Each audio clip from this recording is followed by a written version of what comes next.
প্রিয় বন্ধুরা, আসসালামু আলাইকুম। সবাই কেমন আছেন? আশা করি সবাই ভালো আছেন। আমরা আমাদের দি প্ল্যাটফর্ম পেজে আপনাদেরকে আবারও স্বাগতম।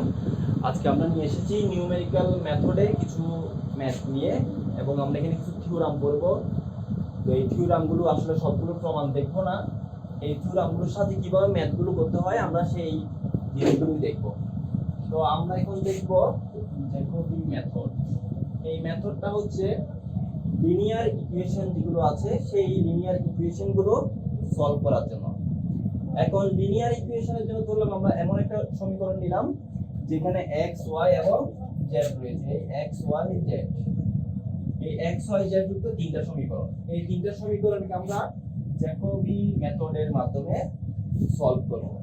এখানে যেই সমীকরণগুলো থাকবে সমীকরণগুলো অবশ্যই লিনিয়ার থাকতে হবে, এবং আমরা একটা কথা বলে দিই, সেটা হচ্ছে এই মেথডের মাধ্যমে আমরা যেই মানগুলো সলভ করে নিব সেগুলো আমাদেরকে কাছাকাছি একটা মান দিবে, অ্যাকুরেট ভ্যালু দিবে না। তো আমরা ধরে নিলাম এই একটা সমীকরণ a1x + b1y + c1z = d1, এভাবে কি a2 দিয়ে a3 দিয়ে তিনটা সমীকরণ ধরে নিলাম। এবং এই এরকম আমাদের তিনটা সমীকরণ দিলে কোনটাকে a1 এই a1 ধরবো, কোনটাকে a2 যুক্ত ধরবো, কোনটাকে a3 যুক্ত ধরবো, সেটা আমরা কিভাবে বুঝবো সেটার জন্য একটা ফর্মুলা আছে। অর্থাৎ আমরা এখান থেকে যে পদ্ধতিতে ম্যাথটা সলভ করব সেই পদ্ধতির জন্য কোনটাকে 1 নম্বর ইকুয়েশন, কোনটাকে 2 নম্বর এবং কোনটাকে 3 নম্বর ধরবো সেটার জন্য একটা প্রসেস আছে। অবশ্যই a1 যাকে ধরবো, অর্থাৎ যে সমীকরণে a1 থাকবে সেই সমীকরণের a1 এর মডুলাসের মানটা অবশ্যই এখানে যে বাকি দুটো পদ আছে অর্থাৎ b1 এর মডুলাস যোগ c1 এর মডুলাস থেকে বড় হতে হবে। অর্থাৎ এখানে যেই সমীকরণগুলোতে যেই সমীকরণটার মধ্যে a1 এর মান, a1 এর মডুলাস বড় হবে কার থেকে? b1 এবং c1 এর মডুলাস থেকে। ঠিক একই ভাবে যেটা দ্বিতীয় সমীকরণ হবে সেটাকে হইতে হবে b2, এই b2 এর মান যেটা সেটা বড় হইতে হবে কার থেকে? অবশ্যই a2 এর মডুলাস এবং c2 এর মডুলাস থেকে। বুঝা গেছে? অর্থাৎ আমরা 1 নম্বর সমীকরণ কাকে ধরবো? যে এই শর্ত ফিলআপ করে। 2 নম্বর ইকুয়েশন কাকে ধরবো? যে এই শর্ত ফিলআপ করে। এবং 3 নম্বর সমীকরণ অর্থাৎ c3 হবে কোনটা? যেখানে a3 এর মডুলাস এবং b3 এর মডুলাসের যোগফল c3 থেকে ছোট হবে, অর্থাৎ a1। অর্থাৎ আমরা 1 নম্বর সমীকরণ কাকে ধরবো? যে সমীকরণে a1 এর মডুলাসের মানটা b, ওই সমীকরণের b এবং c এর মডুলাস করে যে মানটা পাবো তার যোগফল থেকে কি হবে? a1 এর মানটা বড় হবে। ঠিক একইভাবে b এবং c, এই তিনটা শর্ত ফিলআপ করলে আমরা a1 a2 a3 এই তিনটা জিনিস আমরা নির্ণয় করতে পারবো। দেন আমরা একটা সমীকরণ সলভের দিকে যাই এবং ওখান থেকে আমরা কিভাবে a1 a2 a3 এইখানে যাওয়ার চেষ্টা করব। প্রিয় বন্ধুরা, এখন আমরা দেখতে পাচ্ছি তিনটা সমীকরণ। এই তিনটা সমীকরণের কাকে আমরা x1 মানে 1 নম্বর সমীকরণ ধরবো, অর্থাৎ a1 কোন সমীকরণ থেকে শুরু হবে, কোন সমীকরণটা a2 হবে, কোন সমীকরণটা a3 হবে, সেটা আমরা কিভাবে বুঝবো? এটার জন্য দেখেন আমরা এর আগে যে শর্তগুলো করেছিলাম সেই শর্তগুলো লেখা আছে। দেখেন এইখানে দেখেন a1 কত? 10, এবং এদের b1 এবং c1 ধরিয়ে দেখেন b1 এবং c1 এর মডুলাস অর্থাৎ 1 যোগ 2 3, অর্থাৎ 10 গ্রেটার দেন কত হচ্ছে 3। এই শর্ত ফিলআপ করছে, তাই এই কি হবে? a1 এর সমীকরণ হবে। ঠিক একইভাবে দেখেন b2 12 কি হবে? a2 এবং c2 এর মডুলাস মানে যোগফল, এখানে 1 এখানে 3, কত হয়? 3 1 4 এবং 12 গ্রেটার দেন 4, এই কারণে এটা হবে কার সমীকরণ? a2 এর সমীকরণ। ঠিক একইভাবে দেখেন এখানে 15 এবং এদের দুই জোড়া যোগফল 7, অর্থাৎ এটা a3 এর সমীকরণ। তো আমরা এখান থেকে বুঝে যাচ্ছি কোনটা a1 হবে, কোনটা a2 হবে, কোনটা a3 হবে। পরীক্ষায় যে আপনাকে সবসময় এভাবে সিরিয়ালে দেওয়া থাকবে এমনটা না, দেওয়া নাও থাকতে পারে। দেওয়া না থাকলে তখন আপনি কি করবেন? এটা লেখার পর এই শর্তের জন্য 1 2 3 লিখে দেবেন, তখন আপনাকে আবার এই শর্তগুলো লিখতে হবে না, এমনি নরমালি লিখে দিলে হয়ে যাবে।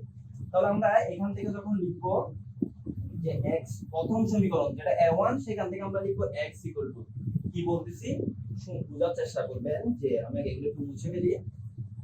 দেখেন অর্থাৎ যেখান থেকে আমরা যেটা থেকে a1 নিব 1 নম্বর সমীকরণ, সেই 1 নম্বর সমীকরণ থেকে আমরা বের করব x এর মান। তাহলে x সমান আমি এখানে কি লিখতে পারি? 1/10 7.4 - y + 2z, অর্থাৎ আমরা 1 নম্বর সমীকরণ থেকে x এর মানটা বের করব। ঠিক একই ভাবে a2 এর যেখানে আছে সেখান থেকে আমরা y এর মান বের করব। y সমান কত হবে দেখেন তো, 1/12 আর এখানে হচ্ছে 39.66 মাইনাস x মাইনাস 3z। ঠিক একই ভাবে যেখানে a3 অর্থাৎ 3 নম্বর সমীকরণ থেকে আমরা কার মান বের করব, z এর মান বের করব। z এর মান সমান হবে 1/15 5 54 মাইনাস 8 বিয়োগ 3x মাইনাস 4y। এই হচ্ছে আমার যে যেখান থেকে আমরা x এর মান, y এর মান এবং z এর মান বের করব। এখন আমাদের কাজ দেখেন, আমরা এরপর আরো একটা মেথড করব, সেটাও কাছাকাছি এটার মতনই, বাট এই মেথডে হচ্ছে কি x y z এর যে তিনটা মান বের করেছি সেখানে আমরা প্রত্যেকটা জায়গায় আমরা প্রথমে 0 বসাবো, অর্থাৎ x y z 0 বসাবো। অর্থাৎ আমরা ফার্স্ট যেই অ্যাপ্রক্সিমেট ভ্যালুটা বের করতে চাচ্ছি সেটা হচ্ছে, অর্থাৎ ওখানে আমরা x y এবং z এর মান কি বসবো, সেখানে আমরা যদি লিখি x not equal to y not equal to z not equal to 0, অর্থাৎ এদের ভ্যালু আমরা 0 বসাবো। আমরা যদি এদের ভ্যালু 0 বসাই তাহলে আমরা পাবো কি x1। দেখেন x নট এর মান যদি আমি মানে এখানে তো কোনো x নাই, আছে কি y আর z, এদের মান যদি 0 বসাই তাহলে আমি এখানে পাবো 0.74।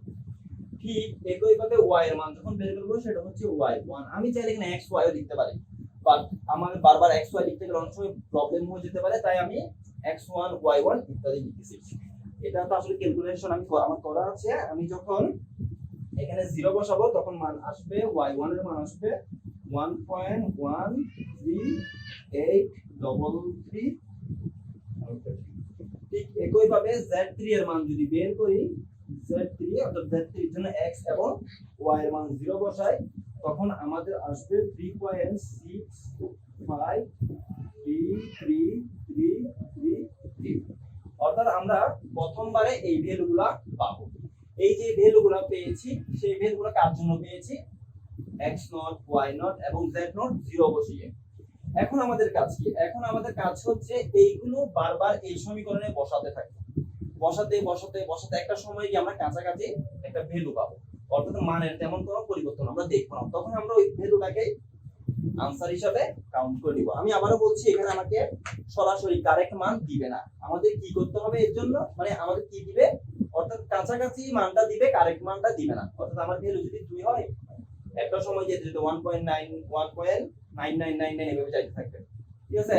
অনেকবার করার পর হয়তো 2 আসতে পারে। এখন আমরা সেকেন্ড বারে যাব।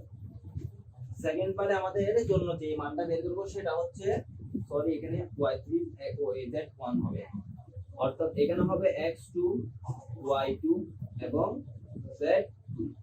এখানে আমরা যে ভ্যালুগুলো বের করব, অর্থাৎ y2 এর মান আমরা কিভাবে বের করব, x2 এর মান কিভাবে বের করব, x2 এর ফাংশন হচ্ছে এটা, এই হচ্ছে x এর ফাংশন, অর্থাৎ x2 আমরা এখান থেকে পাবো।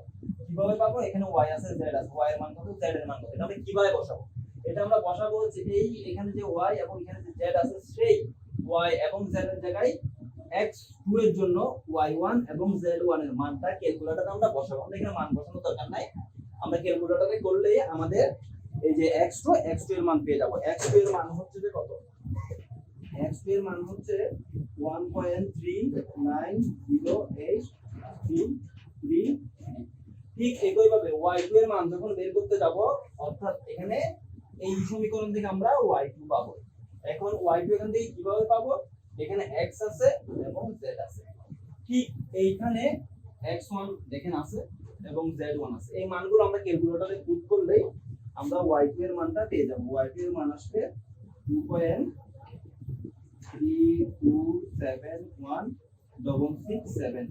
ঠিক একই ভাবে z2, আমরা z2 এর জন্য ফাংশন হচ্ছে এটা, এই z2 এর ফাংশনে আমাদের x রয়েছে y রয়েছে, এইখানে আমরা ঠিক আগের মতন x1 এবং y1 এর মান বসা দিলে আমরা z2 পেয়ে যাব। আমাদের z2 এর মান আসবে 3.194977। ঠিক একই ভাবে আমরা এই পদ্ধতিতে আমরা সামনের দিকে এগোতে থাকবো। তো আমরা সামনের দিকে আগানোর আগে আমি এই একটু মুছে এখানে আমাদের x y এবং z এর ফাংশনগুলো একটু লিখে রাখতেছি। এই যে x হচ্ছে 1/10 7.74 বিয়োগ y প্লাস 2z এবং y সমান হচ্ছে যে এখানে আছে 1/12 39.66 মাইনাস x মাইনাস dz একইভাবে z এর ফাংশন হচ্ছে 1/15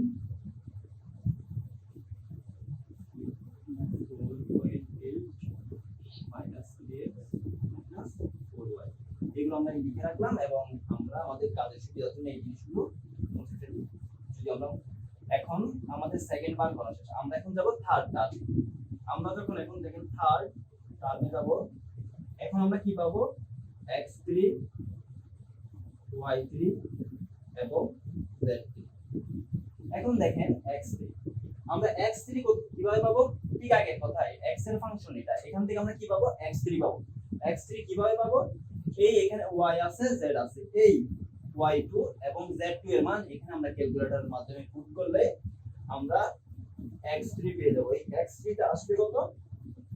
1.1802789।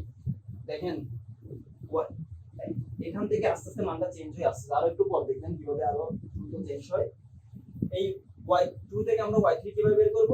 y3 এর জন্য আমরা এখানে যে y আছে সেখানে x কত পুট করব, x2 এবং z2 পুট করব।